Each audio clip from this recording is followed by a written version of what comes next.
वास्तु शास्त्र के अनुसार कई तरह के पौधों में घर के आसपास फैली नकारात्मक ऊर्जा को नष्ट करने की क्षमता होती है। मनी प्लांट भी इसी तरह का एक पौधा होता है जिसका वास्तु शास्त्र में विशेष महत्व होता है। मनी प्लांट जहाँ पर भी लगा हुआ होता है वहाँ की खूबसूरती बढ़ जाती है। जिन घरों में मनी प्लांट का पौधा लगा होता है वहाँ पर कभी भी नकारात्मक ऊर्जा प्रवेश नहीं होती है। इसके अलावा ज्योतिष शास्त्र के अनुसार मनी प्लांट का संबंध शुक्र ग्रह भी माना जाता है। शुक्र ग्रह जैसे सभी को मालूम है कि ये भौतिक सुख सुविधा, सौभाग्य, धन दौलत और सौंदर्य का कारक माना जाता है। वास्तु में घर पर मनी प्लांट को लगाने के बारे में कुछ नियम बताए गए हैं। अगर इन नियमों का ध्यान से पालन किया जाए तो घर में हमेशा ही सुख सुविधा और धन दौलत भरा रहता है। घर पर मनी प्लांट को लोग अलग अलग जगहों पर लगाते हैं। कई लोग इसे बालकनी में लगाते हैं तो कुछ लोग बेडरूम में भी मनी प्लांट के पौधे को लगाते हैं।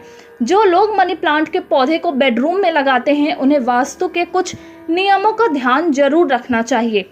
अगर इन नियमों की अनदेखी करते हैं तो घर में धन दौलत और सुख सुविधा में बढ़ोतरी होने के बजाय आर्थिक तंगी का सामना करना पड़ सकता है। ऐसे में चलिए जानते हैं बेडरूम में मनी प्लांट को लगाते समय किन किन बातों का ध्यान रखना चाहिए। वास्तु शास्त्र के अनुसार अगर बेडरूम में मनी प्लांट का पौधा लगाया जाता है तो इससे व्यक्ति का मूड अच्छा रहता है। बेडरूम में मनी प्लांट लगाते समय इस बात का विशेष ध्यान रखना चाहिए कि इसे बेड से सटा नहीं होना चाहिए। मनी प्लांट को अगर आप बेडरूम में रखना चाहते हैं तो इसे टेलीविजन या फिर कंप्यूटर के टेबल के आसपास रख सकते हैं। दरअसल मनी प्लांट के पौधे में रेडिएशन को कम करने की क्षमता होती है। बेडरूम में मनी प्लांट के पौधे को रखते समय इसे किस दिशा में रखें इस बात का विशेष ध्यान रखना चाहिए।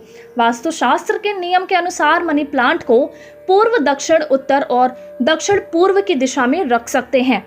वास्तु शास्त्र के अनुसार बेडरूम में कभी भी मनी प्लांट के पौधे को पश्चिम या फिर दक्षिण पश्चिम दिशा में नहीं रखना चाहिए।